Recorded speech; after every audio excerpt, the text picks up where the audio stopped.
Langston Hughes, Afro-American Fragment, 1959.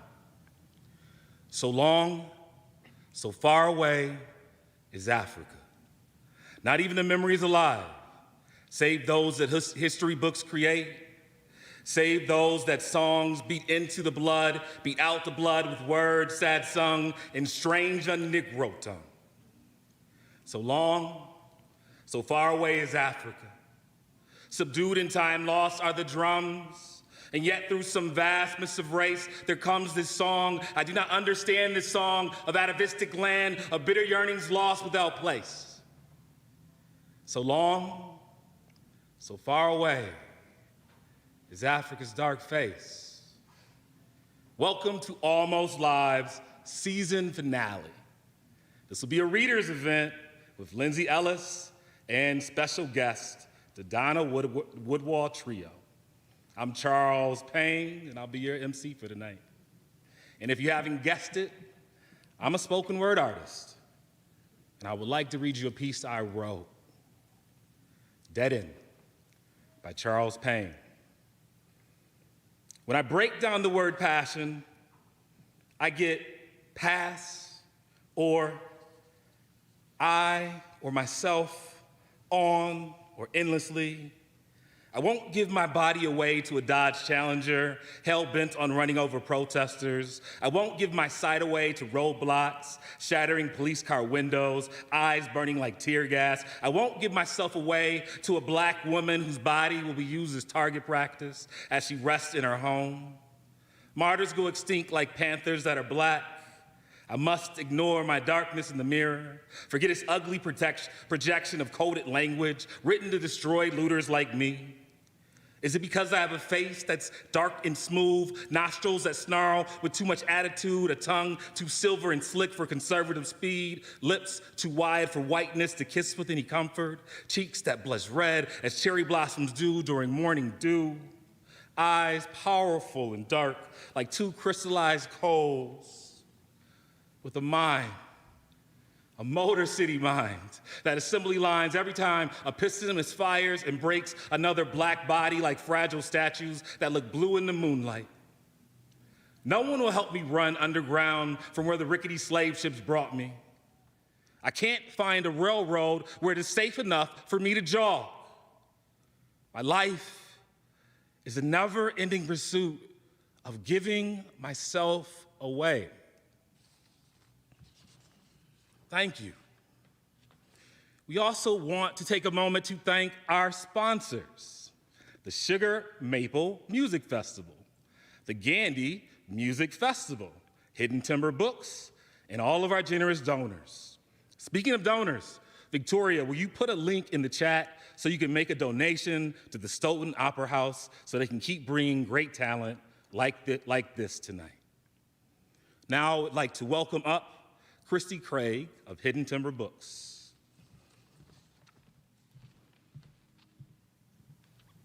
Hey, how you doing, Christy? I'm doing good, thanks. Could you tell us a little bit about Hidden Timber Books? Yes, so Hidden Timber Books is a very tiny press in Milwaukee, Wisconsin, and we've been around for a few years, a few books under our belt, and Bone Broth is our newest release. We love stories that are set in place. We love stories that talk about current events, cultural and philosophical insight, all those things. Awesome. If you can't tell, Christy is a writer, but by day, she works as a sign language interpreter, and she moonlights and writes and edits at night. And if you don't know much about Hidden Timber Books, know that it's been in its infancy since 2016. It was owned by a woman and then passed the baton to Christy, another woman, which is a beautiful thing to see. Now, can you tell me, how many submissions did you get for this competition? Well, I opened up the call for submissions, not really knowing if I'd get very many because we're so tiny, but that first call brought in probably 130 to 140 submissions. Wow. Yeah. What made Bone Broth stand out when you read it? Well, it was the very first page, the very first few lines. The characters are so strong. I knew from the minute that I read Lyndsey's letter, just giving me a little introduction of the story, that it was going to be awesome. And I knew from the minute I read the first couple of pages that I was going to love it. So, I think mostly it's the characters. You really bond with them right away. She does a wonderful job of describing them in their place and in their setting and building relationships on the page. It's just wonderful. That's awesome. It sounds like it's going to be a great night. Great writing, great music, all the above. Thank you, Christine. Thank you. Now, I would like to welcome Lyndsey Ellis and our special guest, the Donna Woodall Trio. Lyndsey Ellis is a fiction writer, an essayist, who's passionate about intergenerational struggles and Black resiliency in the Midwest. Joining Ellis on stage will be a pop, jazz, and R&B songwriter, Donna Woodall, along with Ethan Bender on bass and Bob Mango on guitar. The Donna Woodall Trio creates a blend of styles to present lush, intimate vocals.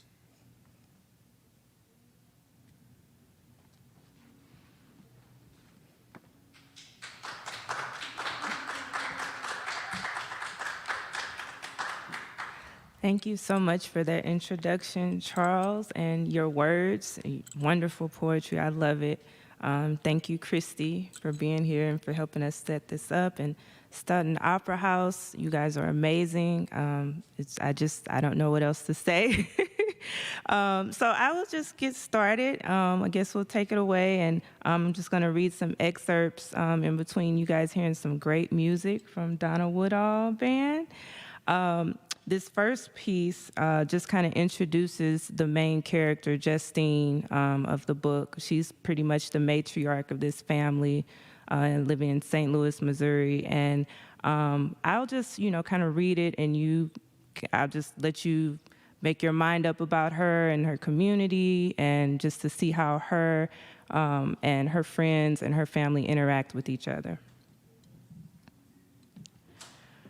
Myrtle's kitchen was stuffy with the smell of maple syrup and dirty hair. 2 mobile fans, hoisted in opposite corners of the room, blew lint and hot air everywhere. On the countertop closest to Bev's makeshift styling chair, a small television displayed the stern talking heads of news anchors between flashes of protesters gathering in the streets the night before. Some women and children holding picket signs over their heads. Others shirtless young men with bandanas over their mouths and their arms lifted in the air. "Turn off this mess," Justine told Bev. She waved a large spoon in the direction of the TV. She was tired of seeing the hysteria that was gripping St. Louis, all in the name of social justice. Wesley would say it was all a sham to lure misguided youth. These rioters always think they're doing something uplifting. "Don't think you're fooling anybody, heifer," said Bev. She turned the television channel to a rerun of the Bobby Jones gospel show and dabbed at the gunk of hair grease on the back of her hand before rubbing it into Myrtle's scalp. "You put up a good fight yesterday, but I saw the way Rich had you melting." Justine ignored her and stirred a bubbling pot of grits on the stove. She dumped bacon from a skillet onto a plate and gave Myrtle a piece of the meat. She considered propping open the back door for fresh air, but didn't want to deal with the alley rats that liked to eat through the screen. Right now, the last thing Justine had the patience or energy for was digging up more sassafras root in Myrtle's backyard and extracting its oil to kill off the little critters. The idea nearly made Justine laugh. To think alley rats were one of the things she and Wesley had tried to leave behind when they moved away from the inner city. Back then, everything about the life they'd chosen in the North St. Louis County suburbs after moving from their old neighborhood had been new and different and clean. Most of her then neighbors weren't open to Black residents, so they socialized in the privacy of their backyards, kept their grass cut, and regularly took out their trash. Now here she was, worrying about poisoning rodents, from the same neighborhood's overfilled dumpsters and clogged sewers. Anyway, Bev said, I hope you have a better check-in speech prepared next time. There won't be a next time, Justine told her. I'm not going back. I told you that and I mean it. Give it another try. Bev rotated her curlers in the ceramic iron stove. At least get to know Grit. She's sappy as hell and uglier than a prune, but she's a good talker. I know you don't want to hear it, but you could learn a whole lot from Rich, too. They're a good bunch once you get used to them. I don't want to get used to them. Right, because stealing from folks' funerals is so much better, said Bev, rolling her eyes. Leave the dead alone. What do you do with the shit you take from them anyway? Sell it? Put it on an altar? You better not be reusing it. I bury it in the backyard, Justine said flatly. That's not funny. Justine raised her eyebrows. Am I laughing?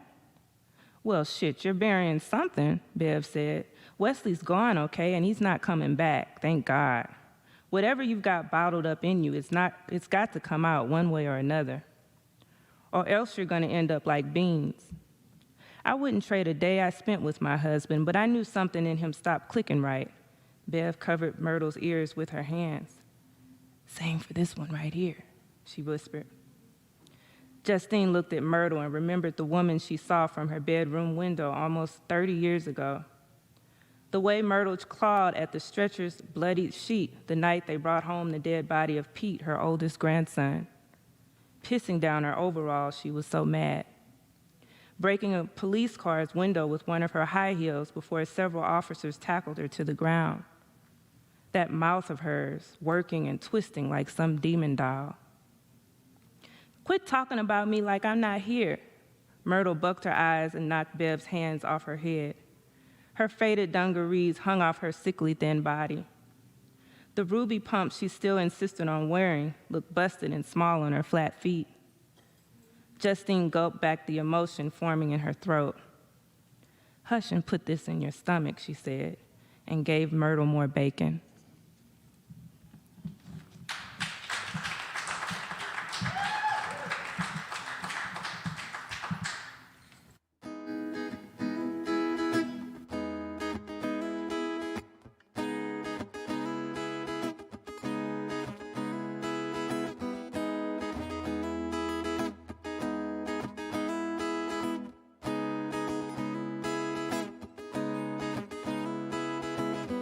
Mother, there's too many of you crying. Oh, and brother, it's far too many of you dying. You know, we've got to find a way to bring some love in here today. Father, Father, Father, we don't need to escalate. You see, war is not the answer, 'cause only love can conquer hate. You know, we've got to find a way to bring some love in here today. Picket lines and picket signs don't bother me with brutality. Come on, talk to me so you can see what's going on, what's going on, what's going on, what's going on. Ooh.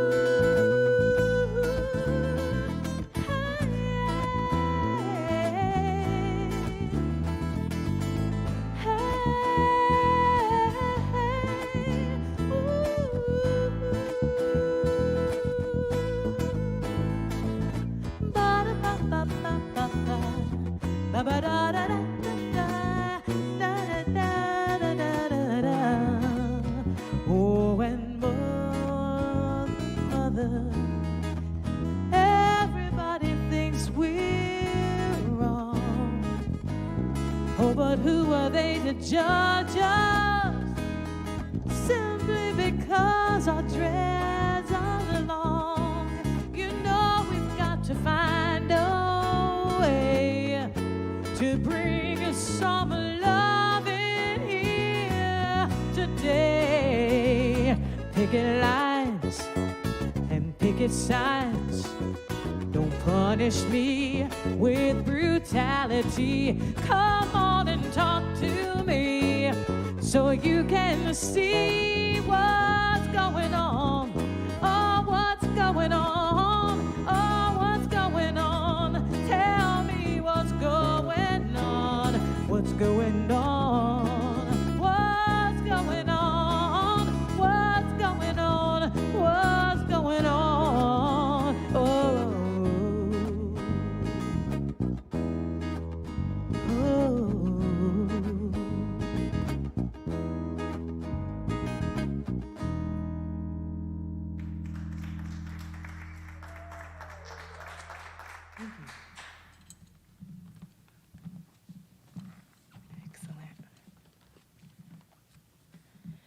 Okay, so you guys heard a little bit about Justine and her friends, and I wanted to give you just a snippet of Raina and Lois, two of her three kids. Once outside, Raina lit a cigarette. It felt good to get away from Lois's pearl-clutching act inside Justine's house. Raina traipsed across the lawn, returning next door to the house she inherited from Sir. She slumped into a folding chair on the porch and stared at Miss Myrtle's sassafras tree looming over the roof from her backyard, the one she used to see Justine picking from to make bone broth when she or one of her siblings was sick. Its bright green bushiness dotted with purplish fruit, the sweet-smelling leaves that reminded Raina of her favorite Fruit Loop cereal as a kid. She eyed Miss Myrtle's bed of mums and overgrown hedges across the street. The blue painter's tape crisscrossing over the woman's doorbell, a cobweb shutter dangling from the house's hinges. Raina would never admit it to Lois, but her sister had a point. The neighborhood she remembered and loved during her childhood was no longer the same. All around her, property seemed to be in a state of decomposition, changing into something that didn't feel homey or recognizable. The walls weren't splattered with human shit like some parts of Oakland or downtown San Francisco, but what had once been a space that residents, both black and white, took pride in was now becoming a debacle. Raina swallowed the knot in her throat and took a drag of her cigarette. Since the return from Oakland in September, she had been in a dance between crippling nostalgia and extreme bitterness. She missed the California she once knew, the people there, but also the landscape.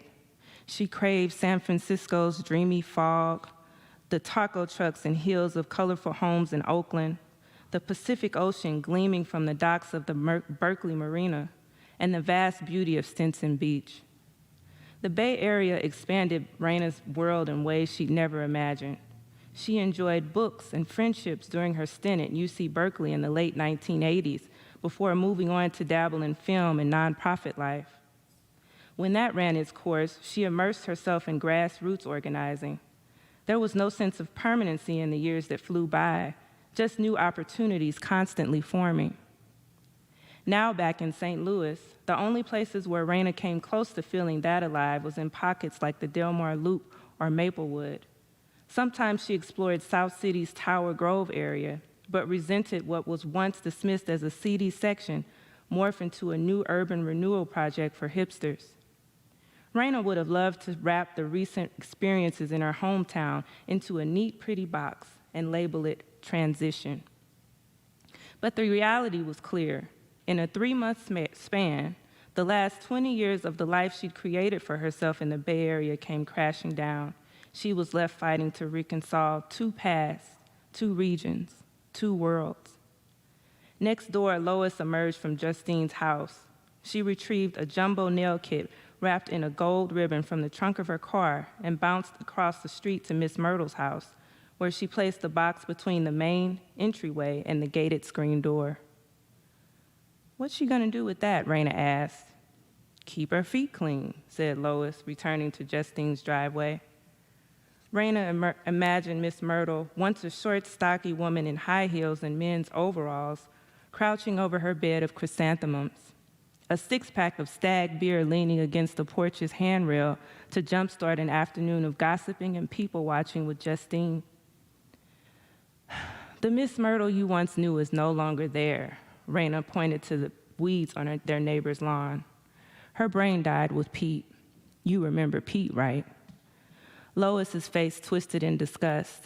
Raina watched her sister dissolve under the weight of a lost memory they shared, both of them standing among the crowd in Miss Myrtle's yard, viewing a bloodied stretcher being pushed into an ambulance. So what do you suggest, Miss Fight the Power? Lois asked. A beret? Brass knuckles? Do tell. You would have been better off getting their beer, is all I'm saying. Whatever. Lois opened her car's back door. Come help me with the rest of these bags. Nah, looks like you have it all together, Raina told her. What's that supposed to mean? Whatever you take it to mean. Lois sighed and closed the door, careful not to let it slam.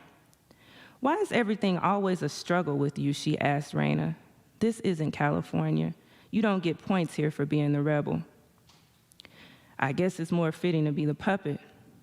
Lois stared at the patch of grass between their parents' houses. I don't know what else to say to you anymore, she said. Would it be too much for you to be just cordial sometimes? Have a little class.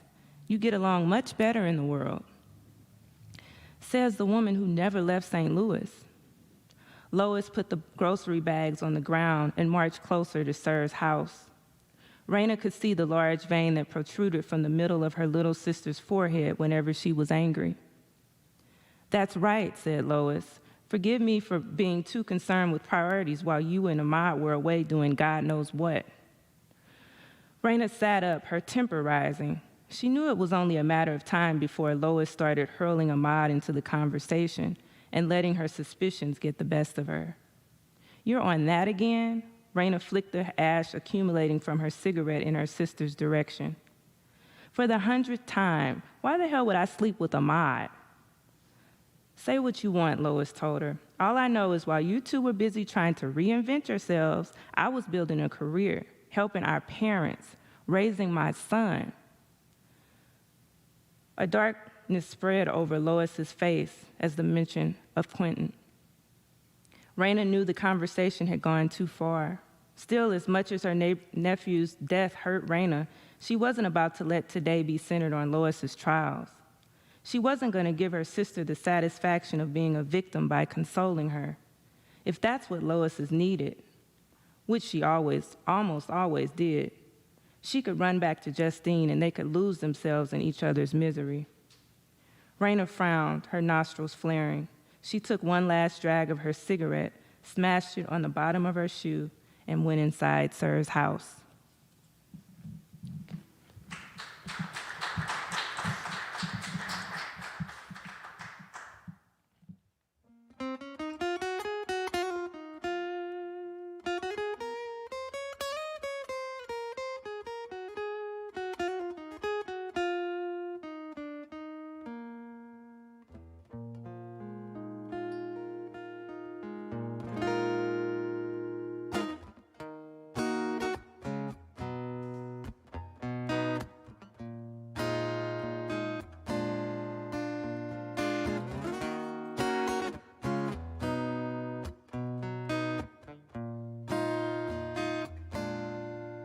All the leaves are brown and the sky is gray. I went for a walk on a winter's day. I'd be so safe and warm if I was in LA. California dream on a cold and winter's day. I stopped into a church, yes I did, that I passed along the way. And I got down on my knees, and I pretended to pray. You know the preacher, he likes it cold, 'cause he knows I'm gonna stay. California dreaming on a cold and winter's day.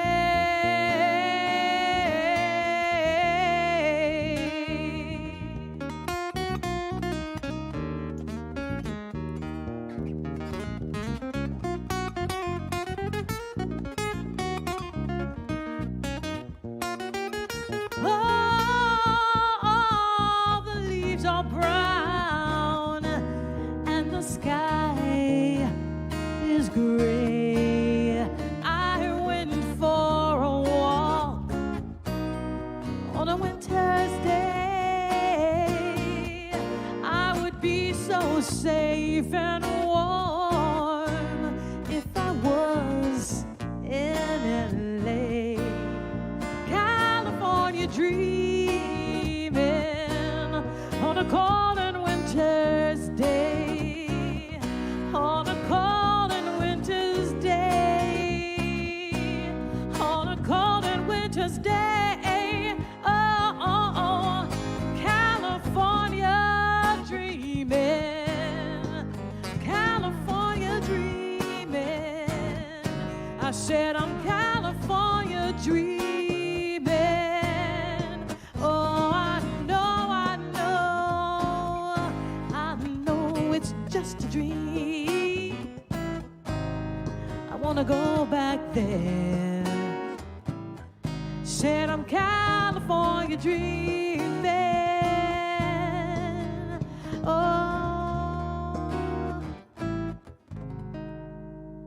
I'm California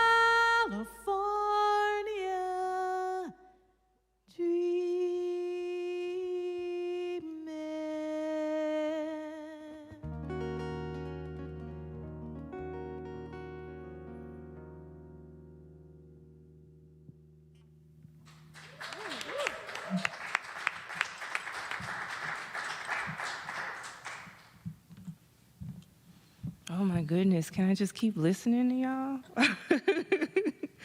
Oh, that was excellent. Okay.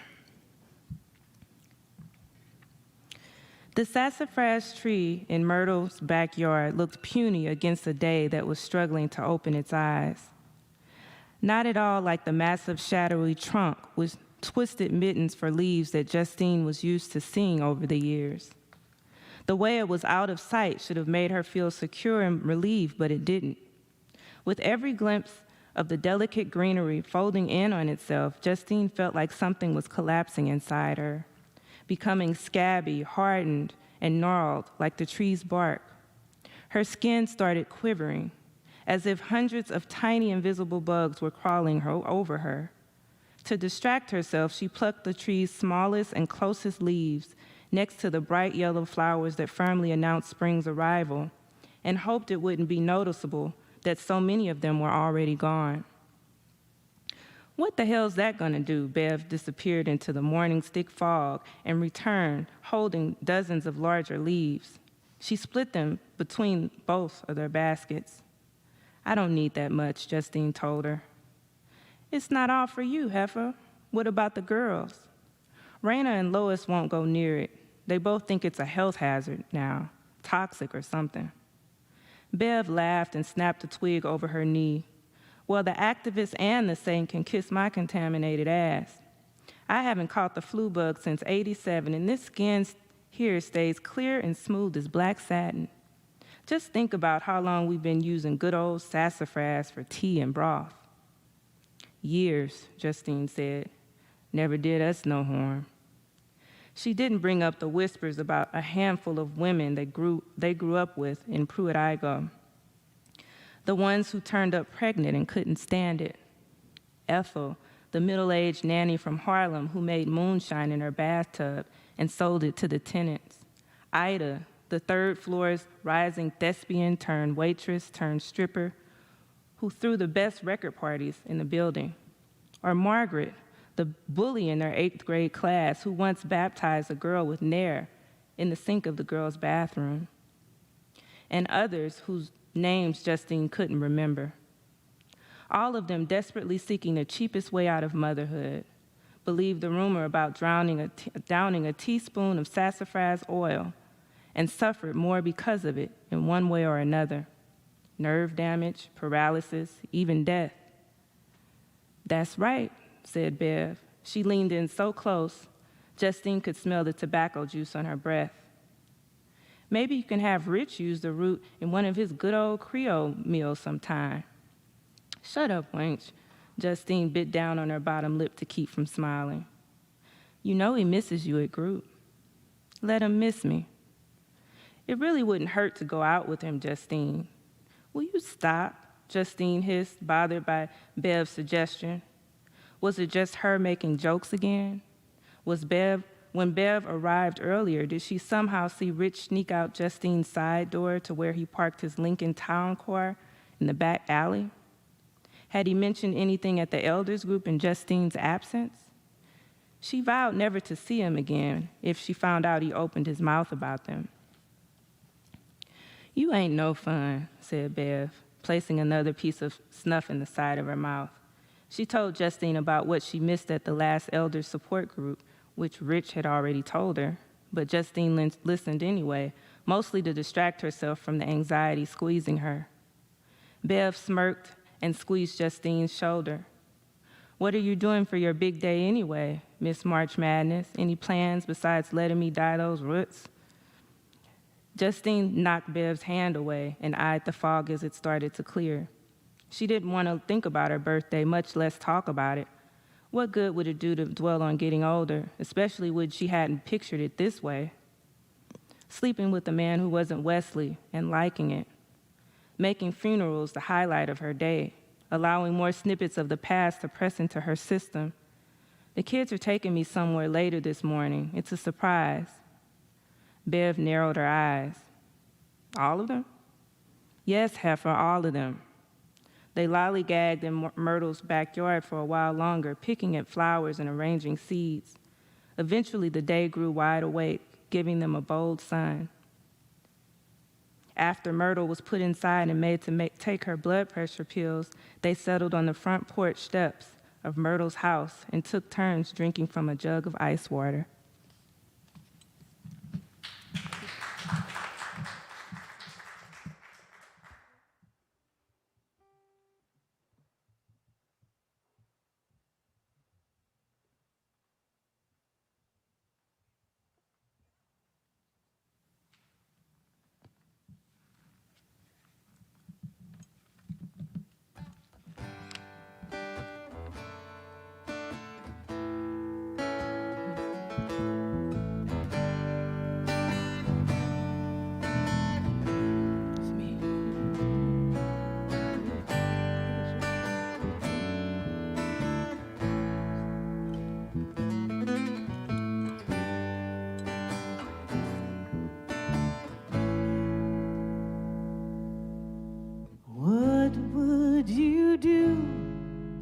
If I sang out of tune, would you stand up and walk out on me? Lend me your ears and I'll sing you a song, and I will try not to sing out of key.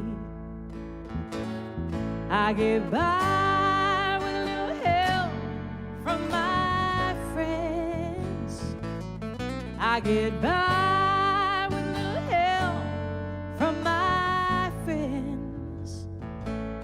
I'm gonna try with a little help from my friends.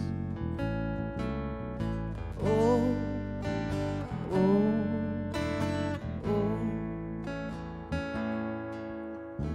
What do I do when I'm tired all day and I'm empty and feeling alone? How do I breathe when I'm feeling this way? Am I sad because I'm all on my own? Said I get by with a little help from my friends. I get high with a little help from my friends. I'm gonna try with a little help from my friends, yeah. Oh, oh, oh, oh.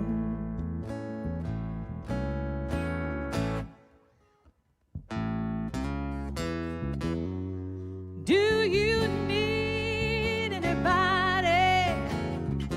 Oh, I just want someone to love. Could it be anybody? I said, all I need is somebody.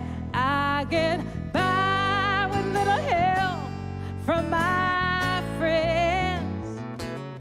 I get high with little help from my friends. Say I'm gonna get high with a little help from my friends. Oh, oh, oh, oh, oh, oh.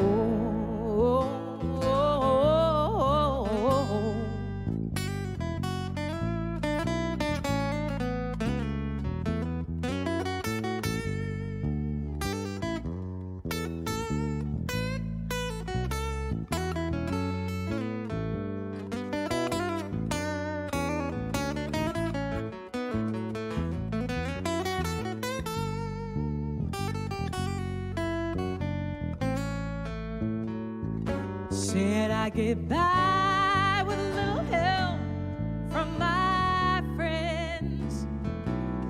I get high with a little help from my friends. Oh, I'm gonna try with a little help from my friends, my friends, my friends, my friends, yeah. Said I'm gonna try with a little bit of help. I can do it with my friends. Say I can do it with my friends. Yeah. Oh, I'm gonna try with a little help from my friends. Ooh. Oh.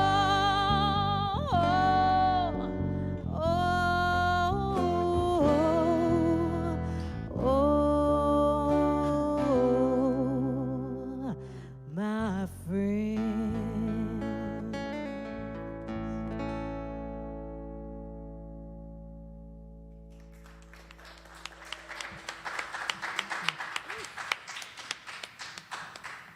How lucky we are to share this space.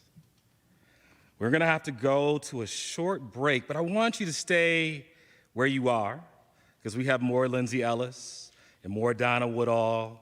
We'll come back to you in like a short little break. I also want you to know that if you're interested in the book, you can call our box office at 608-877-4400, or you can find it on Hidden Timber Books' website, Hidden Timber Books. All right, thank you everyone. Also, it's a great time to make another donation. Hopefully Victoria will be putting that link right in the chat below.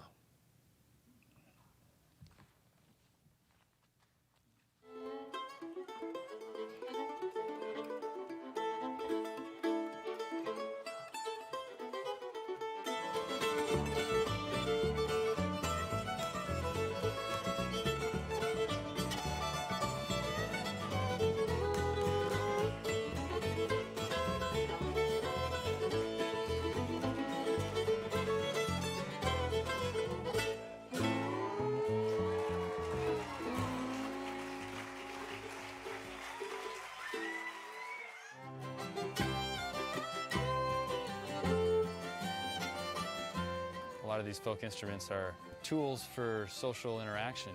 It's a fun thing to do, to come outside and hang out with your friends and and hear good music. Luckily, a lot of the format of the festival has remained the same. It was designed as something that's interactive and accessible, and we're just really fortunate to have so many great musicians who showed up to do this.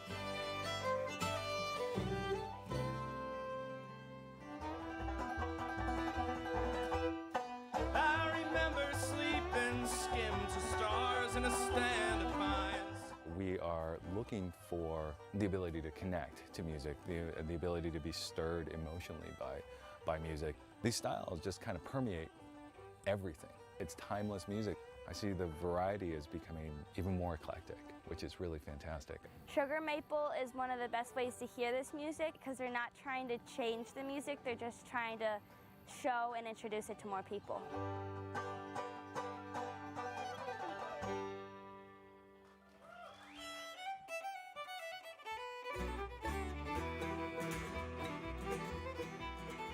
Sugar Maple is the best place to see this kind of music because we have things like our Roots and Reasons stage and our jam tents where people are getting up close to the artists and hearing more about the music. And to me, that just makes the music even that much more accessible. It just expands the experience.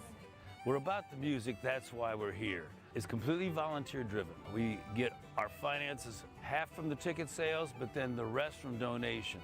And so the volunteers are critical and it couldn't be done without them.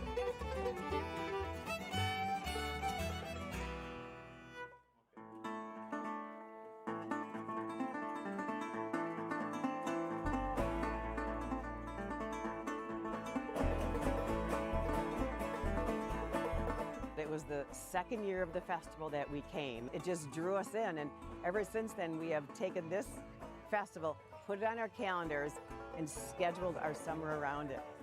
It's important to stay connected with where we came from. Just the music, it hits people, and I don't know that everyone even knows why, but it's right there.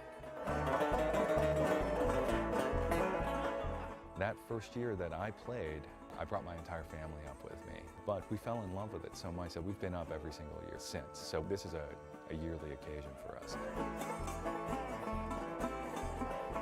We've been here now for 15 years, and I've actually seen year after year kids starting here on the dance floor, just like jumping around, and then they start picking up instruments, and pretty soon they're playing, and we're kind of helping that tradition to stay alive.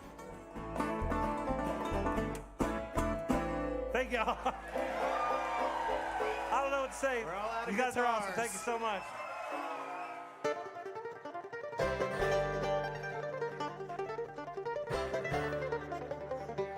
People like the idea of the music and the sound of the music, and they love festivals. They love to come to festivals because they find something new.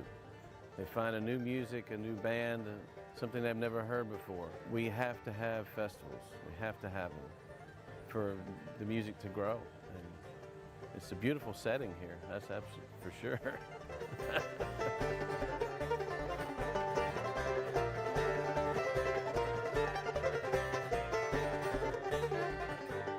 When I'm sitting out there by the dance floor and I look out and I see so many happy faces. You've got kids twirling around, you've got people dancing, people in their chairs tapping their feet, and there's just knowing that everyone working together makes it work so well.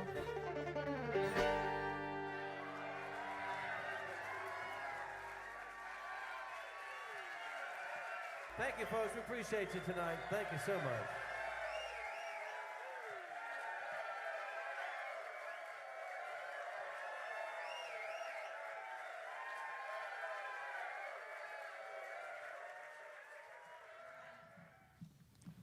Welcome back to Almost Live.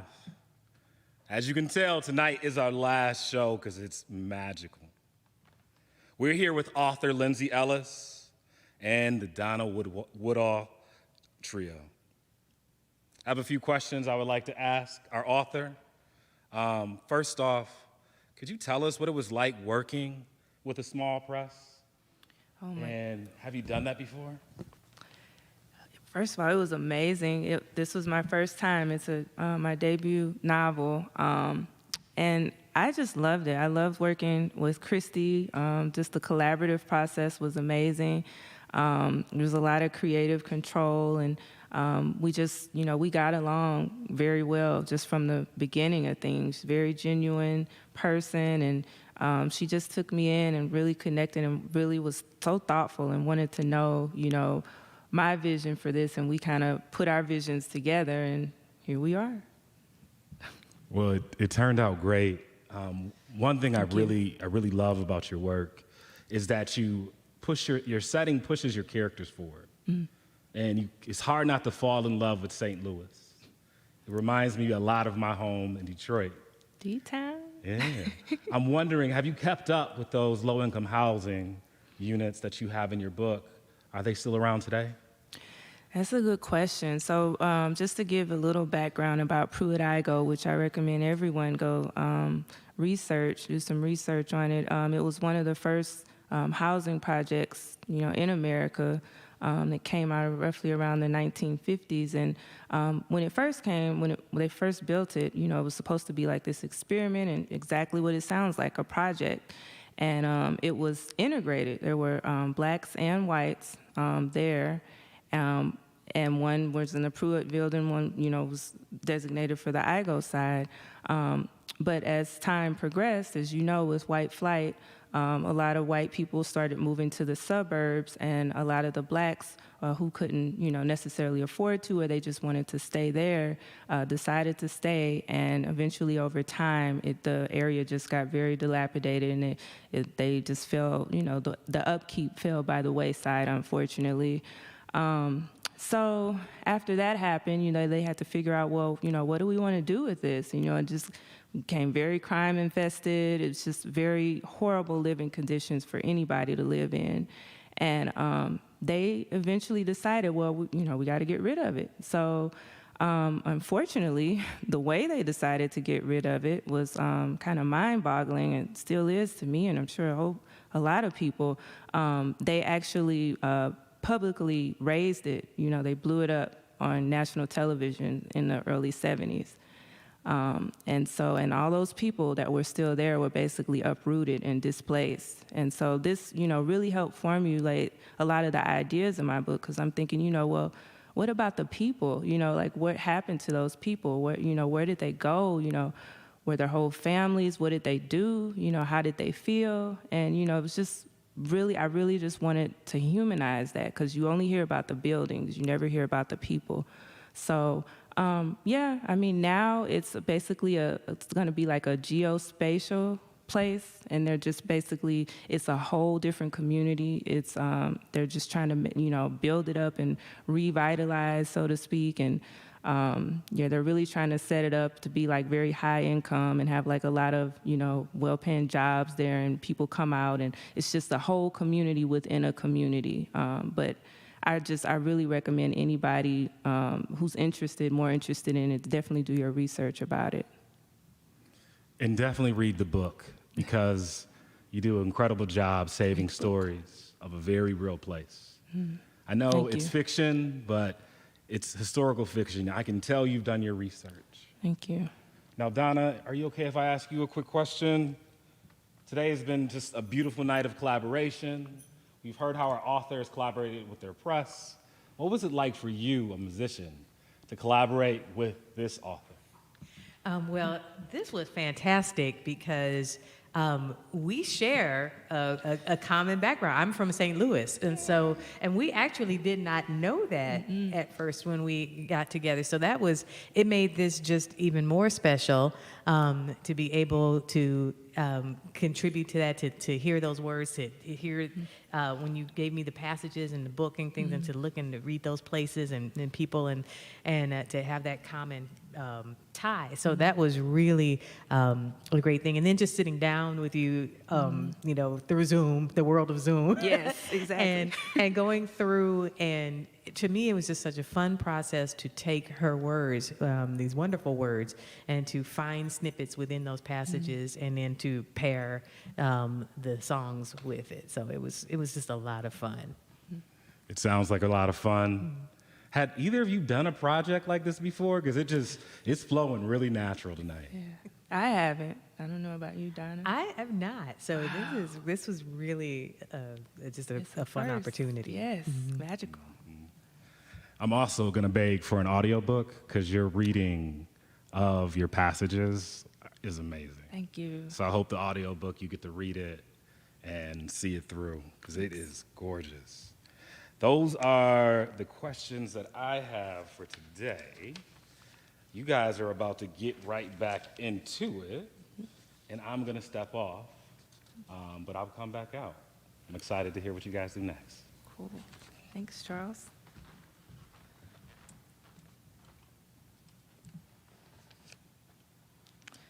Okay, so now we're going to get a little bit into the nitty-gritty of Justine's past, which she tries to keep hidden. And you'll see basically how she interacts with her kids when they, specifically find out about some things that was kind of unearthed. Inside the nail shop had the feel of a classic movie, with glass chandeliers, hardwood floors, and indoor water fountains. The bleachy smell in the air was strong, and shelves of nail polish lined the cream walls. "You're giving her the deluxe, right?" Lois asked, and the blondish girl eagerly nodded. "I don't need all that," said Justine. "Mama, this'll be great, I promise." Lois gave their technicians a tight smile like she was advocating for a small child. "You're getting the works." "Speaking of the works," said Raina, "I found some papers in Sir's basement the other day. They were hidden behind a fake brick wall down there. Seemed interesting." Raina's steely gaze from earlier that morning returned, as well as the growing knot of anxiety in the seat of Justine's stomach. "What papers?" she asked her daughter. "And why are you snooping around down there?" "Well, it's not snooping if it's my house now. I figured the basement might be useful with this new community project that I've got underway. That's when I stumbled on these newspapers under the staircase. Most of them dated December 1972 and have something to do with the VP Fair, or the Veiled Prophet Ball and Parade, as it was called then. Justine absently stared at the toe jam being removed from one of her big toes. The nail tech wiped the gunk on the towel underneath her feet. It lay there on the cloth, defiantly noticeable for all to see. "Go ahead and say whatever it is you're saying, Raina," Justine told her daughter. A steady stream of tension eased its way up Justine's body as she closed her eyes to the stains made on the towel from her own filth. It wasn't like Raina to beat around a bush. Justine could tell her daughter was enjoying the suspense and trying to see how far she could push or how much she could pull out. "If it wasn't for the content of those articles, Mama, I could have sworn it was you in one of the photos. Anything you want to tell us?" "What are you talking about?" Lois asked. "You know exactly what I'm talking about," said Raina. "That stupid Veiled Prophet parade we watched on TV as kids. The one where all those rich white men marched downtown in those ugly KKK-like robes before they had that secret invitation-only ball." Justine watched Lois look at her, then Raina, then at her again. A glint of recognition showed on her younger daughter's face before it was replaced with suspicion. "So," Lois said, readjusting in her salon chair, "and this is being brought up now because why?" Raina's nostrils flared the way they always did when she was about to lose her temper. Justine could all but see smoke rising from the fuzz on her shaved head. "Because I think Mama was part of a shakedown that tried but failed to get rid of the annual spectacle, that's why. She was involved in a plot where an activist slid down a power cable, yeah, a damn power cable, and unmasked the fool on the throne. And she never told us anything about it." The nail tech ran a foot file along the back of Justine's feet. It tickled horribly. She squirmed in her chair and pretended not to see the woman exchange looks with Lois's nail tech. "It don't take all that, remember?" Raina said to Justine. "Racism's everywhere, and who are you to stop it? That's what you said when I told you I was thinking about quitting UC Berkeley." "Don't you dare try and blame Mama for dropping out," said Lois defensively. "You left because you wanted to leave, not because of what she or Sir did or didn't do." "Lois, stay the fuck out of this, okay? Raina pointed at her sister. You're only making yourself look more clueless than you already are. But I'm glad you brought up Sir. What did he have to say about all this, Mama? How'd those papers wind up in his house? Justine held her breath as the nail tech massaged between her toes and around her ankles. She couldn't believe this was happening, and so fast. She could hear her head trying not to think, turning down every corner and somehow still ramming into a 22-year-old young woman that kissed a screaming baby before handing her to Bev and leaving in a crowded black van. The woman rehearsing the plan again with her comrades and eating marijuana brownies to keep her hands from shaking. The woman wavering between giggles and paranoia with another seamstress in the back seat on their way to the Kiel Auditorium. The woman rolling down the window closest to her in hopes that December's frosty air would smack more courage into her. The woman, once inside the venue, rushing through one of the rear corridors past a sea of talking faces into a dressing room filled with glittery gowns and boxes of tiaras, corsages, cosmetics, hair rollers, bobby pins, and pantyhose. The woman moving fast, following months of instructions pounded into her and not daring to look at the other seamstress as she resisted vomiting from the smell of mixed perfumes. You can ignore all you want, Mama, Raina said. It's not going to take the clippings out of Sir's basement. No one's ignoring you, girl. Let me relax a little. This is my day. How many days do you need, Mama? Raina asked, her voice cracking with emotion. The way I see it, every day's been your day. For 40-some-odd years, you had everyone believing you were this lonely housewife who never had options.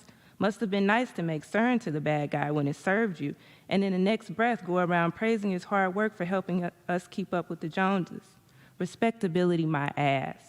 Tell me, when exactly did you forget you were part of the same struggle? Was it before or after you moved out of the housing project you refused to acknowledge? You don't even know, Mama, Lois told Raina. There you are, right up under her, living in a hand-me-down house that we all know you can't afford, and you don't even know her. Based on what's in that house, Raina said, I know she's a hypocrite.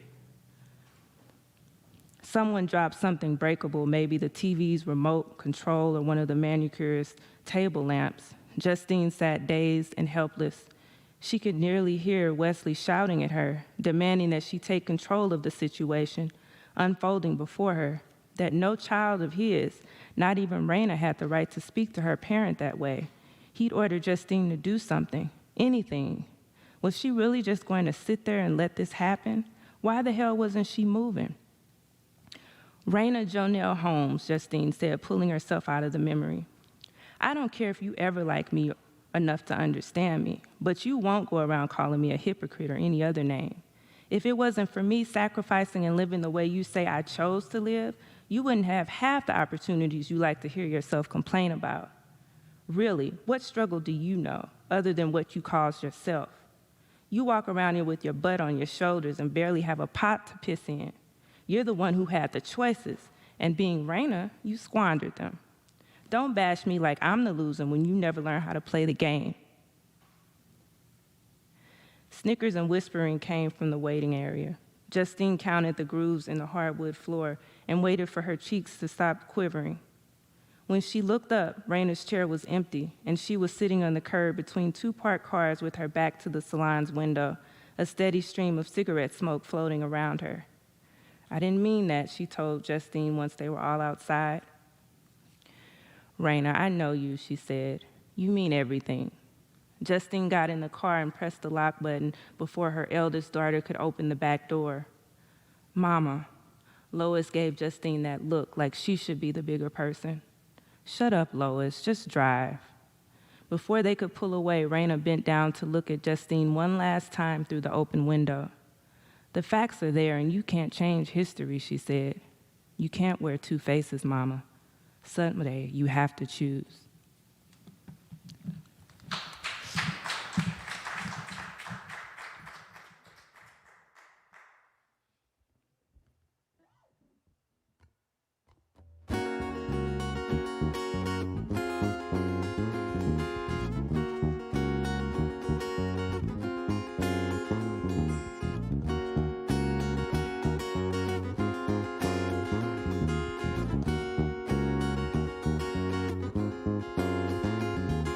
skeletons in your closet, itching to come outside, messing with your conscience in a way your face can't hide. Things are getting real funky down at the old corral, and it's not the skunks that are stinking, it's the stinking lies you tell. Oh, what did your mama tell you about lies? She said it wasn't polite to tell a white one. What did your daddy tell you about lies? He said one white one turns into a black one. It's getting ready to blow. It's getting ready to show. Somebody shot off at the mouth and we're getting ready to know. It's getting ready to drop. It's getting ready to shock. Somebody done turned up the heater and it's getting ready to pop. Crevices in your pantry. Now what do we have in here? Having a daytime nightmare has always been your biggest fear. Things are getting real crucial up the old wazoo. Oh, yet you cry, why am I the victim? When the culprit's Y-O-U. What did your mama tell you about lies? She said it wasn't polite to tell a white one. What did your daddy tell you about lies? He said one white one turns into a black one. It's getting ready to shake. You're getting ready to break. Somebody to snitch to the news crew. You're getting ready to ache. You're getting ready to lie. You're getting ready to spy. Somebody been put on the hot seat. You're getting ready to fry. You're getting ready to seep. You're getting ready to free. Somebody done picked up the talk box. We're getting ready to speak. You're getting ready to jive. It's getting ready to jail. Somebody done gonna let the lid off. It's getting ready to smell.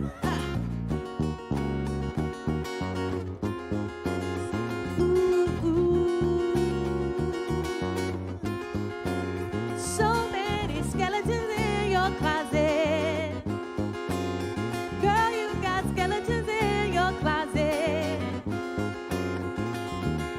Get them out of your closet. We're gonna find out, find out, find out. Skeletons in your closet. Skeletons in your closet. Yeah. Skeletons, come get your skeletons.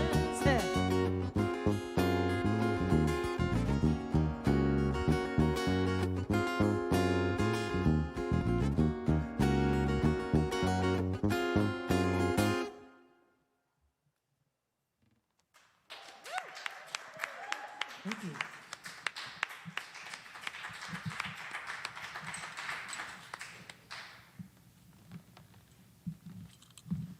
Wow, yes, skeletons, getting ready to blow.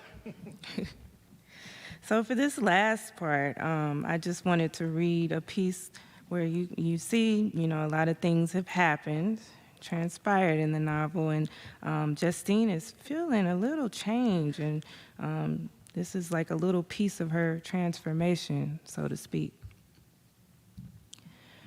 All you do is press down on the keys with your thumbs.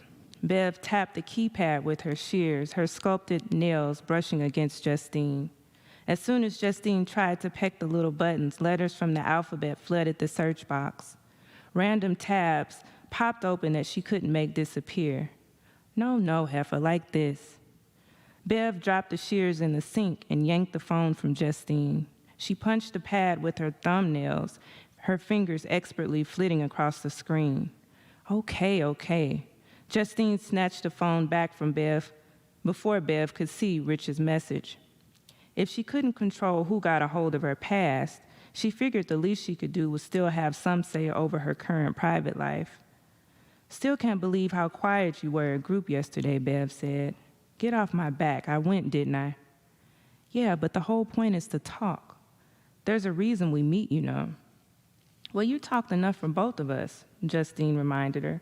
Bev passed on her check-in speech just like Justine did. But for what she held inside during the group wellness discussion, she plenty made up for afterward during their drive home. Talking up the good food Justine missed out on and warning her how she'd end up like Myrtle if she kept refusing to be social with folks. By the time they pulled into Justine's driveway, she was ready to call it quits on their friendship, if just for a little while. Justine went back into the house with a dark cloud over her. Everything felt wrong, so she ended up doing what she did when she got that down. She read her Bible and smoked a joint, flipped right to some of her favorite passages in Psalms, and rolled up what little she found in Bev's glove compartment when they'd stopped to get gas. Then Justine listened to some Bill Withers while she took a bath and played dress-up in clothes she hadn't worn in years, decades. Stuff she couldn't believe still fit, with smells and textures that hurled old memories at her until she was nothing but a weak, teary mess on her bedroom floor.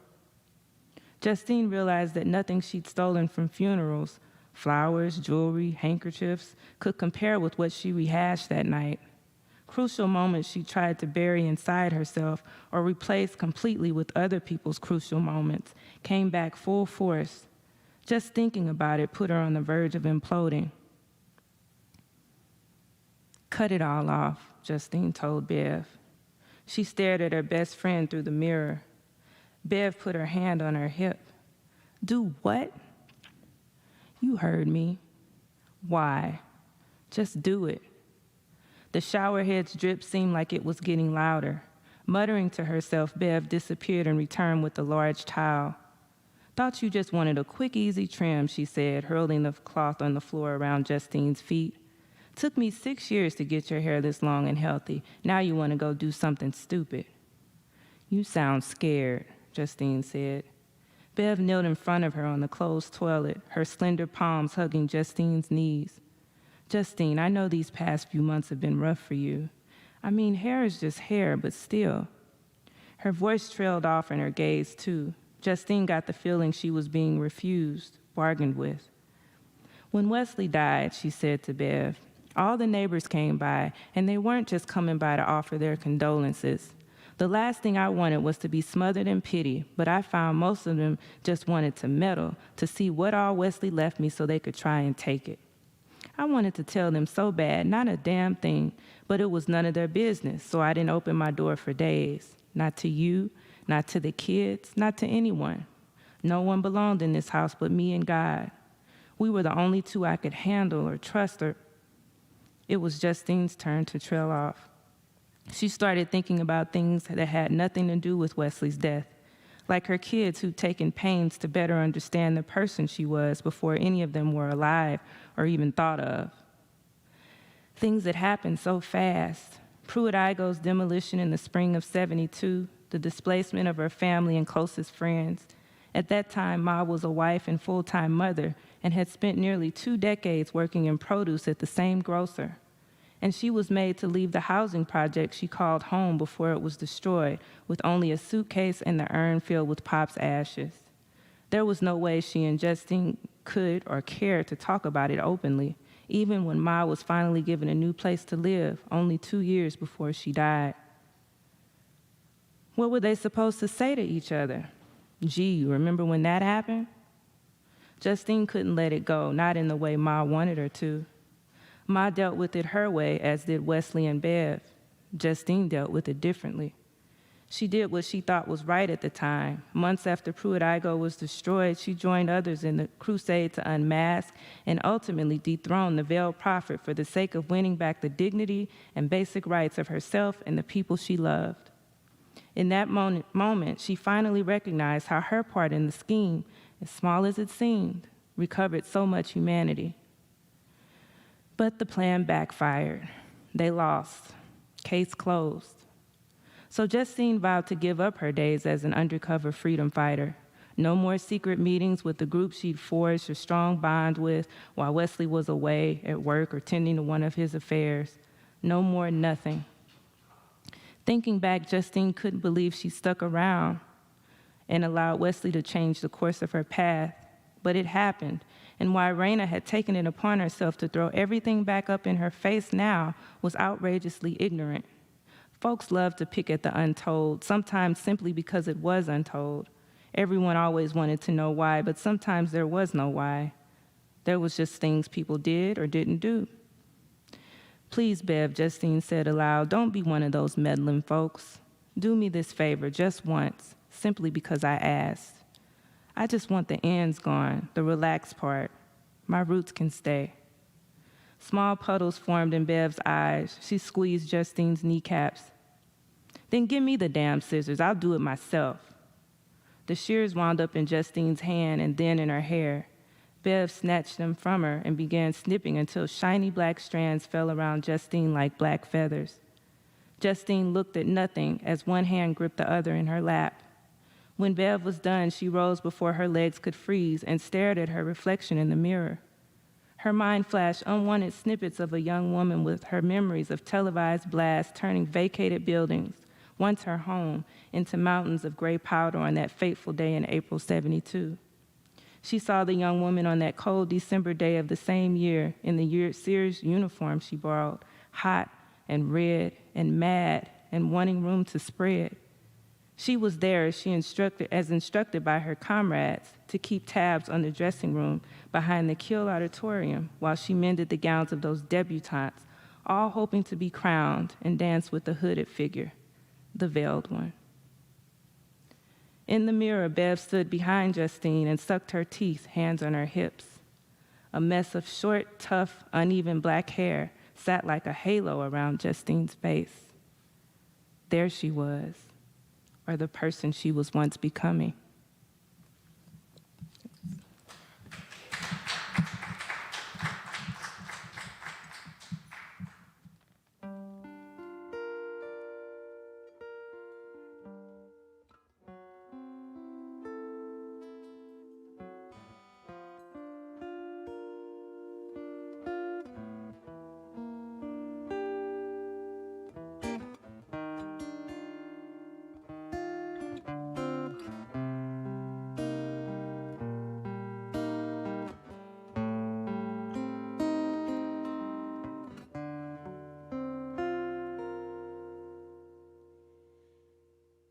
Everything must change.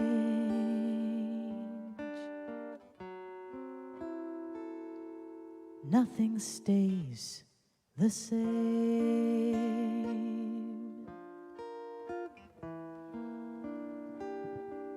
Everyone will change. No one stays the same. The young become the old, and little mysteries do unfold. But that's the way of time.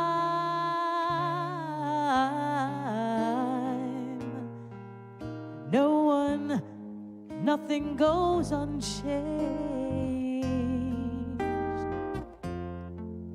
There are not many things in life we can be sure of,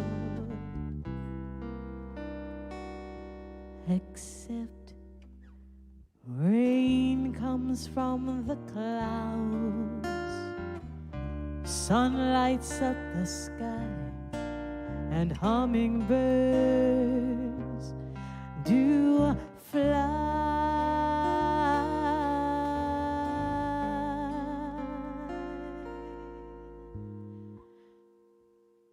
winter turns to spring,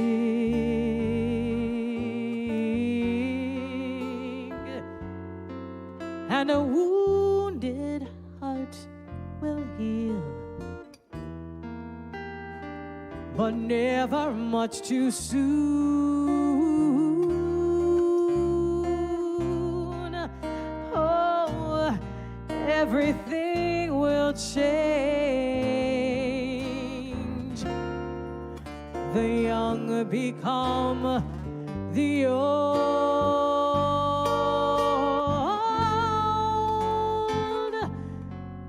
and little mysteries do unfold. But that's the way of time. No one, nothing will change. There are not many things in life you can be sure of, except rain comes from the clouds, sun lights up the sky, and hummingbirds do fly.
Oh, there are not many things in life you can be sure of,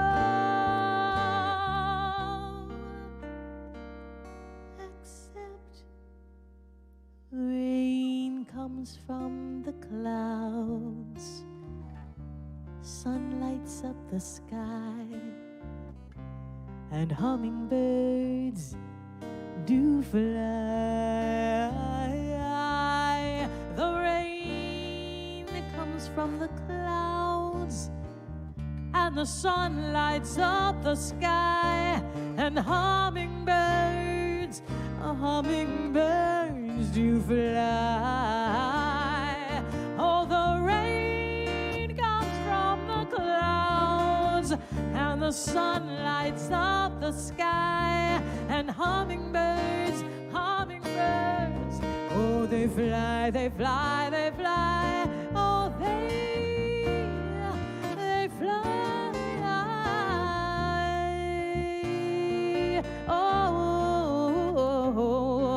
oh, they fly, oh, rain comes from the clouds, sun lights up the sky, and music, it makes me cry.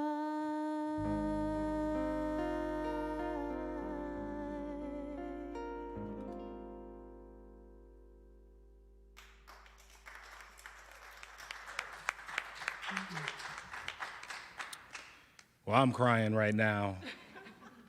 I want to thank our sponsors, Hidden Timber Books, the Gandy Music Festival, and of course, the Sugar Maple Music Festival. I got to witness Black excellence tonight. and my heart has definitely been moved. So if you feel, the need to give, so more events like this can happen. I'm hoping Victoria's right now putting that into the chat, the link to donate, so more things like this can happen. Donna, would you be okay with closing us out? Thank you.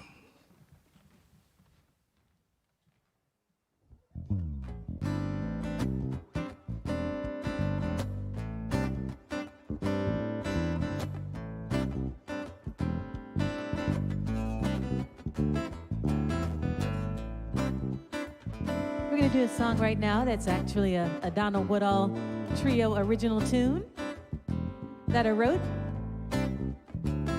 along a trip to Italy.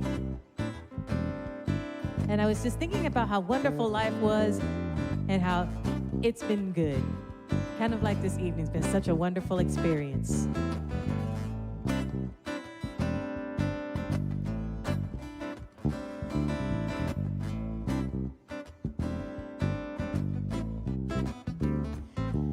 Remember when we drove up, jumped out, looked round, Lakeview picnic, battleship on hard ground, hot day, cool breeze, appreciating God's dream. We were young and it was good, and it's getting better still.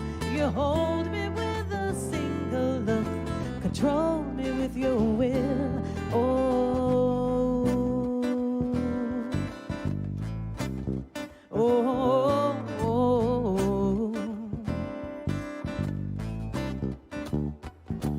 Remember meeting at the mall, date night, dance hall, grooving to the old school psychedelic soul tune, finishing the first set, wiping off a cold sweat.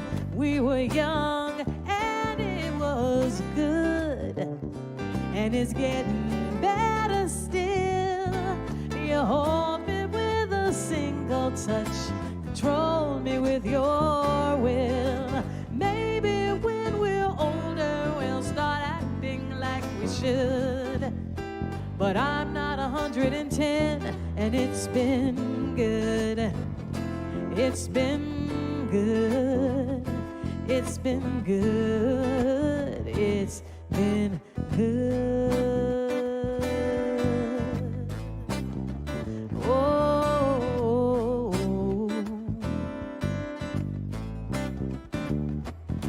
Remember sunny honeymoon, Caribbean soul tune, lazy hazy Sunday, no work, all play, jungle hopping, joyride off the seaside. We were young and it was good, and it's getting better still. You hold me with a single kiss, control me with your will. Baby, when we're older we'll start acting like we should, but I'm not 110, and it's been good. It's been good. It's been good. It's been good.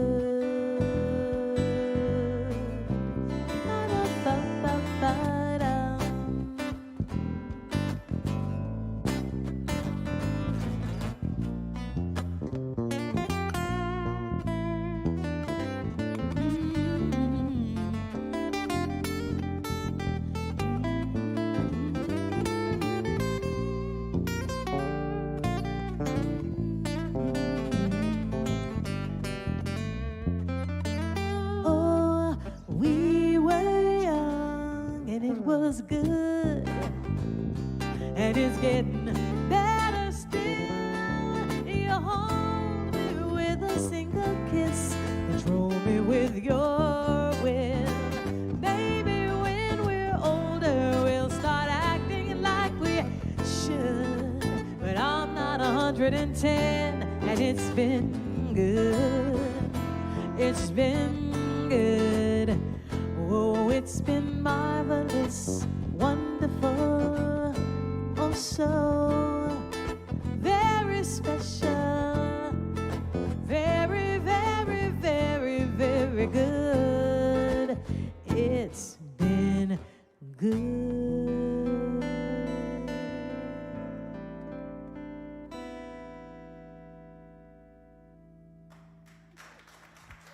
Yay!